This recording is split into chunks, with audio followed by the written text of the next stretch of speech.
and a minor in philosophy from the Institute of Pragmatism. Sorry. Pragmatism. He enlisted in the U.S. Army and served with 3rd Special Forces Airborne. Upon separation from the Army, he established a career in financial services and became a certified financial planner. He was awarded a master's in history at the University of Texas of Arlington with his thesis on the World Bank, Marshall Plan, and origin of the Cold War. Today's sermon is about none of that. It is about to be or not to be in search of God. And now join me in welcoming our speaker, Eric.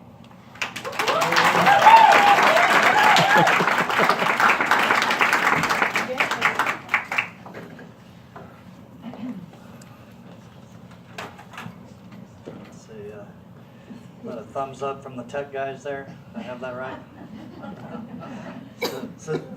Thank you. On behalf of fathers, you're welcome. For Mother's Day, let us all pause and just remember the first gift you bought your mom with your own money.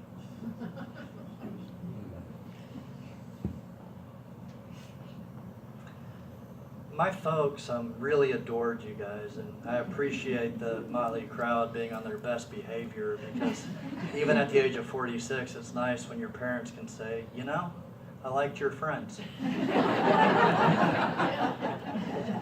So thank you for giving them such a warm welcome. I do appreciate it. Today's sermon is to be or not to be in search of God. On a Saturday afternoon several weeks ago, Marge, David, and I, we were discussing the potential need for a back pocket sermon, so to speak, in case of a weather event or a cancellation or something.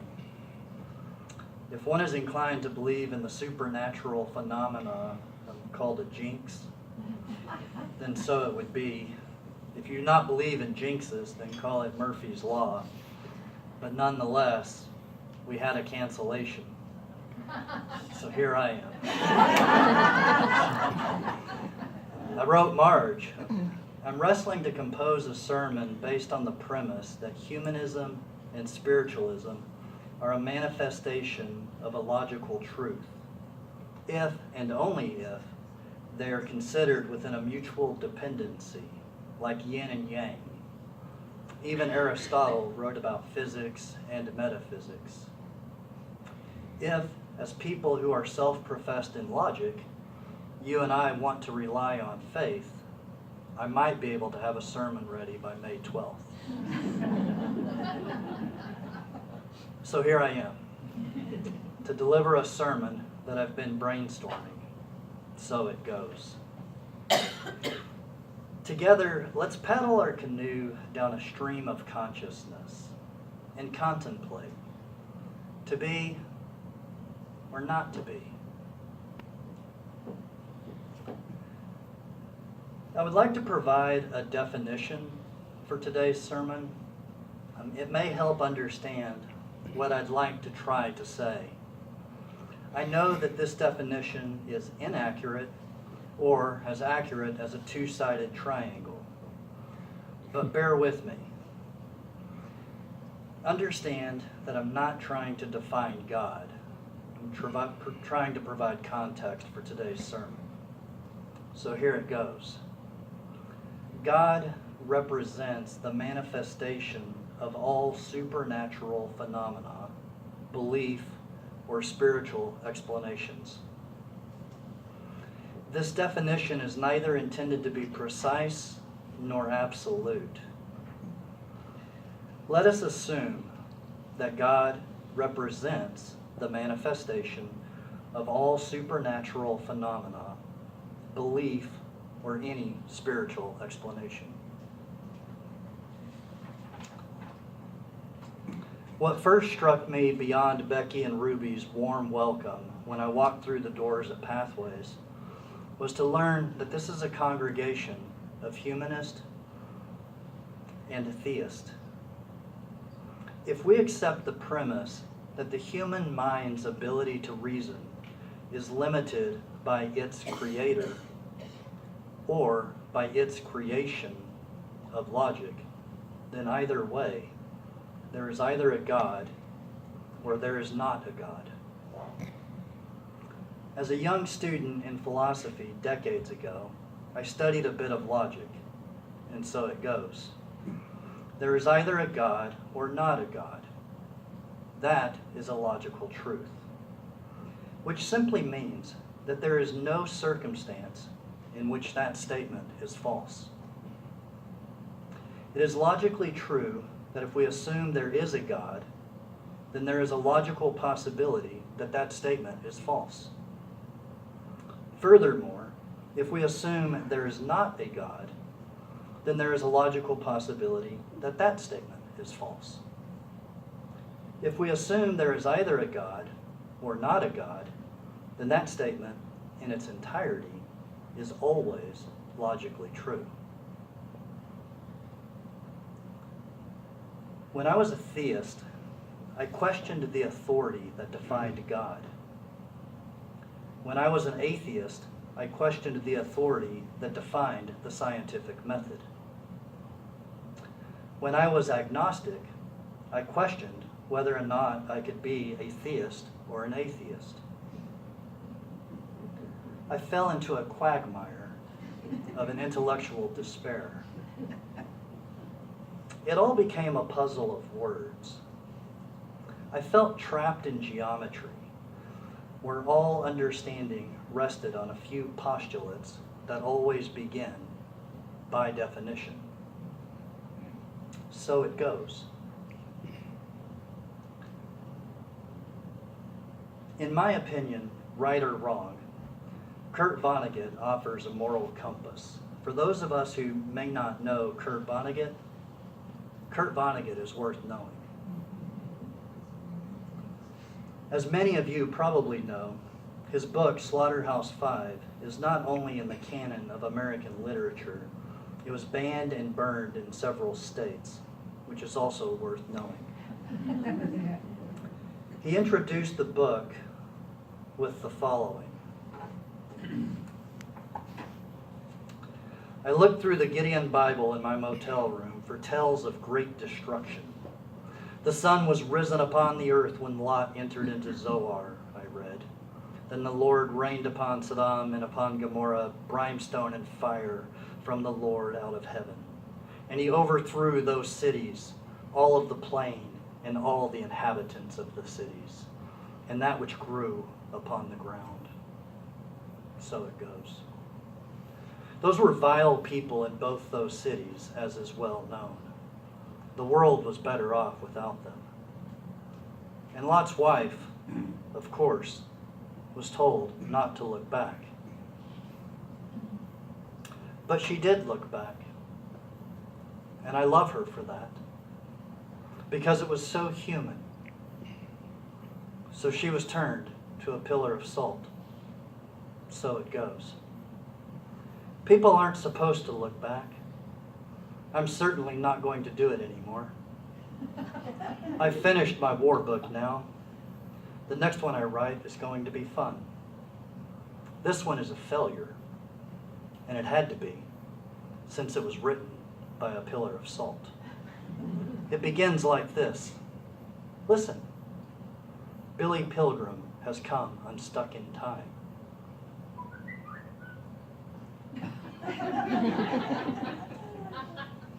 It ends like this. Pudui?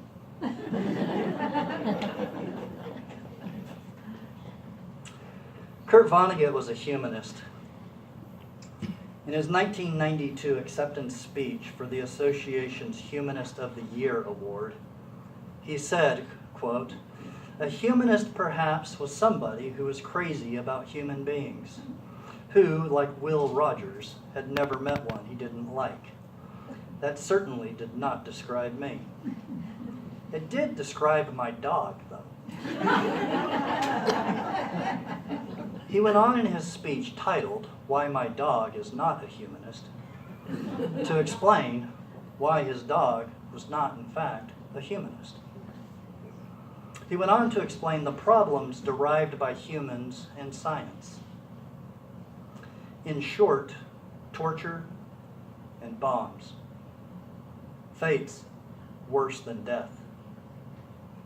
As Vonnegut said, napalm, incidentally, is a gift to civilization from the chemistry department of Harvard University. Bombs and torture are often inflicted in the name of religion by humans. Thus, the goal of humanists, as stated in their manifesto, humanism is a progressive philosophy of life that without supernaturalism affirms our ability and responsibility to lead ethical lives of personal fulfillment that aspire to the greater good of humanity.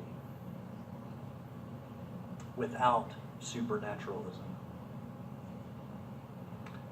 After logic and running a bit too fast in a rat's race, I became lost. I buried my head into the depths of history's revolutions and wars. With vanity, I thought I could learn history to help humanity avoid the mistakes of the past. All seemed lost. I was lost. Shannon, when we were young, took a vow to count the ways and grow old with me. She said, when you are lost, find a new path. She thought I might find a path at a place, incidentally, called Pathways. On my second visit, impressed because Thoreau was the topic of the first, a member of the congregation brought me a book. She said I didn't have to read it, and if I did not have to tell her whether or not I liked it. And under no obligation did I need to feel the need to read it.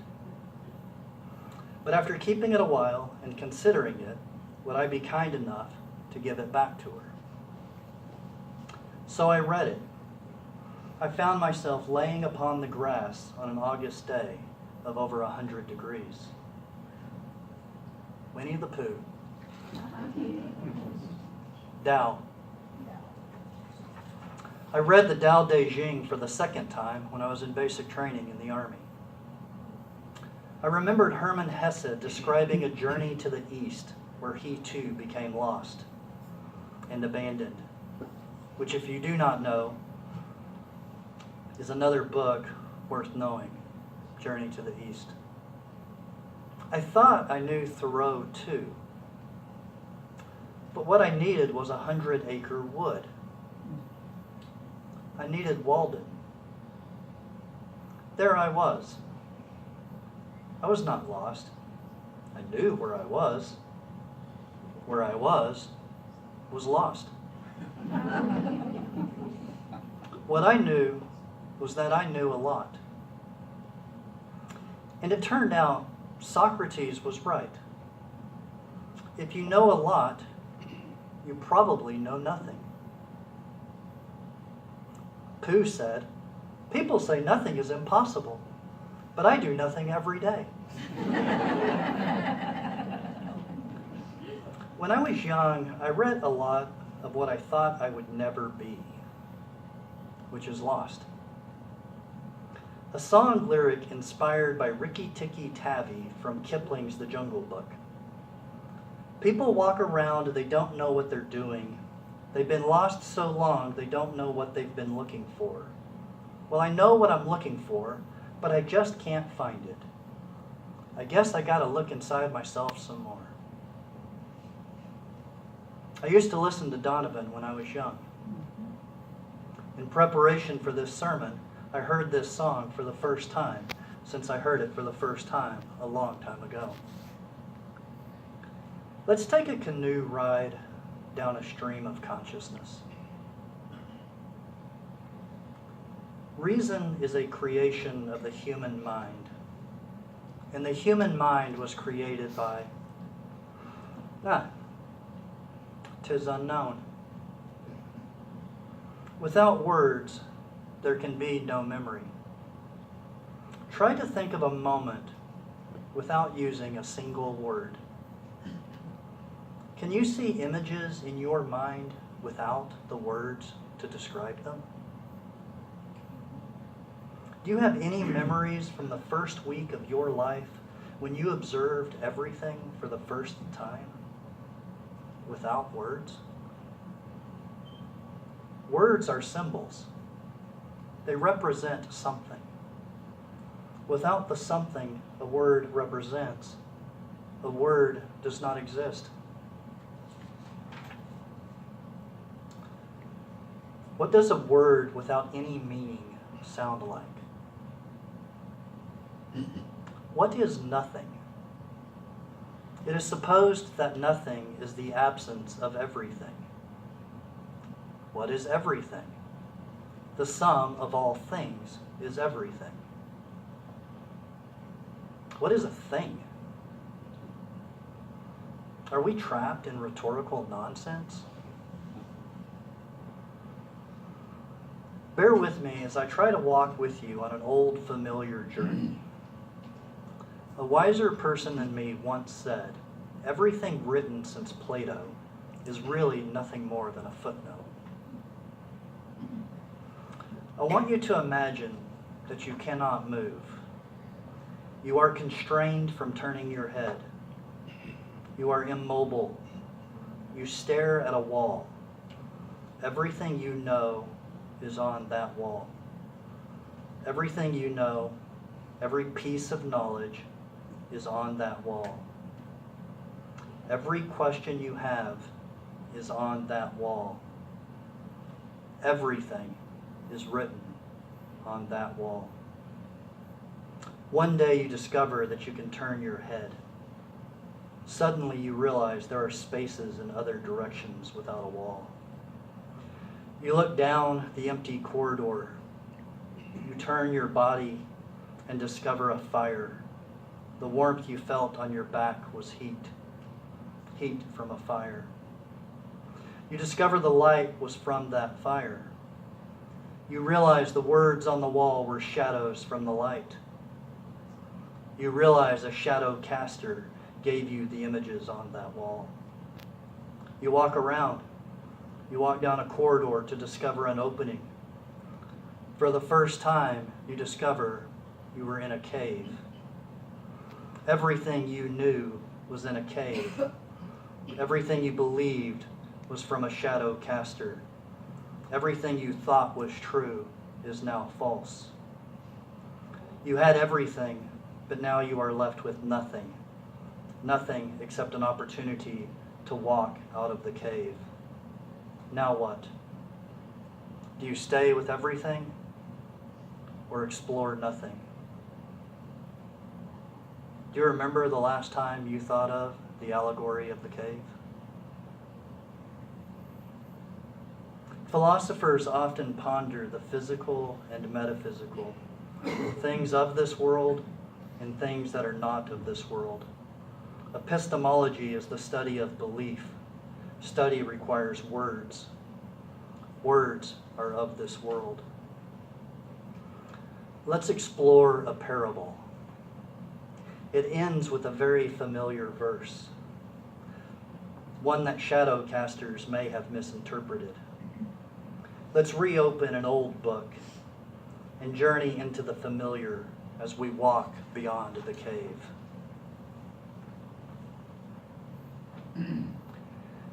Very truly I tell you, no one can see the kingdom of God unless they are born again.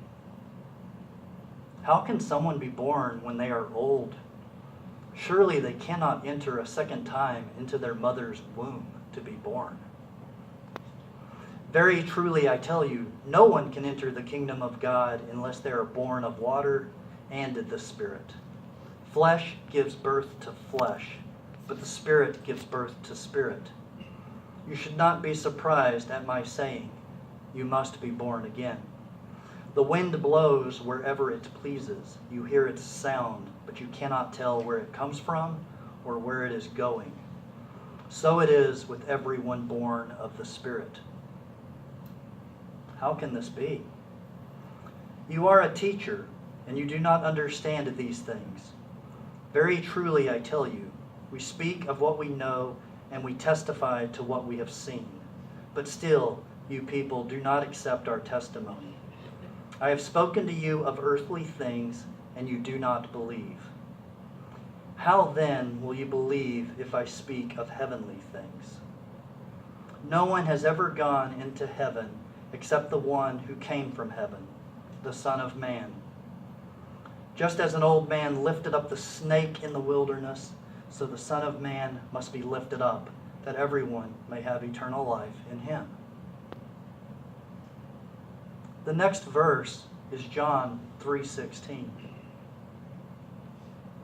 What I would like for folks to consider is that the literal translation of John 3:16 is the cornerstone of modern Christianity. Yet who has pondered the irony that it is part of a story in which Jesus is critical of literal interpretation? To be reborn is not to crawl back into your mother's womb. If we do not understand earthly things, the scientific method, then how will we believe in heavenly things? Are we left standing at a crossroads between humanism and spiritualism? Before we ponder too much, let's paddle our canoe downstream just a little bit further. To understand life, we must understand death. Let's take a deep breath.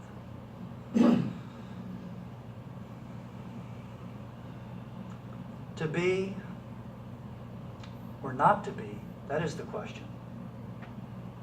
Whether 'tis nobler in the mind to suffer the slings and arrows of outrageous fortune, or to take arms against a sea of troubles, and by opposing end them, to die, to sleep no more, and by to sleep to say, we end the heartache, the thousand natural shocks that flesh is heir to.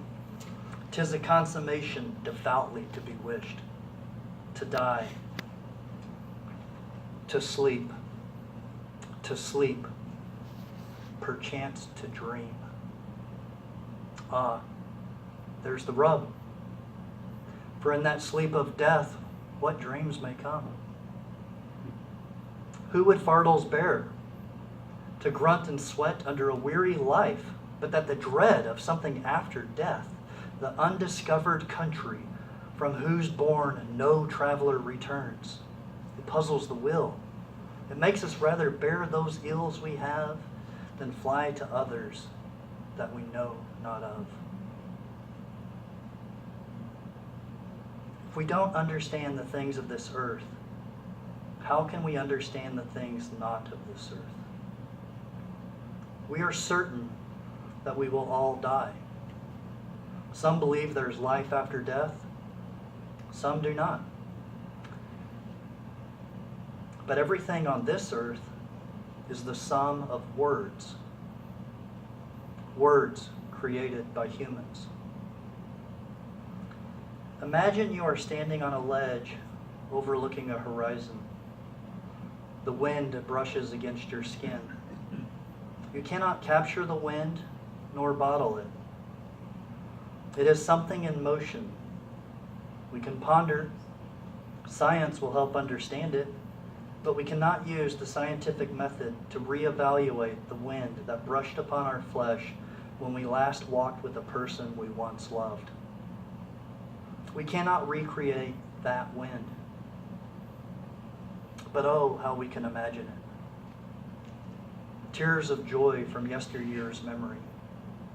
We can meditate or pray. We can rest beneath a philosopher's tree. We don't need to know where yesteryear's wind came from or how we came to walk with all the people of our lives, yesterday and tomorrow.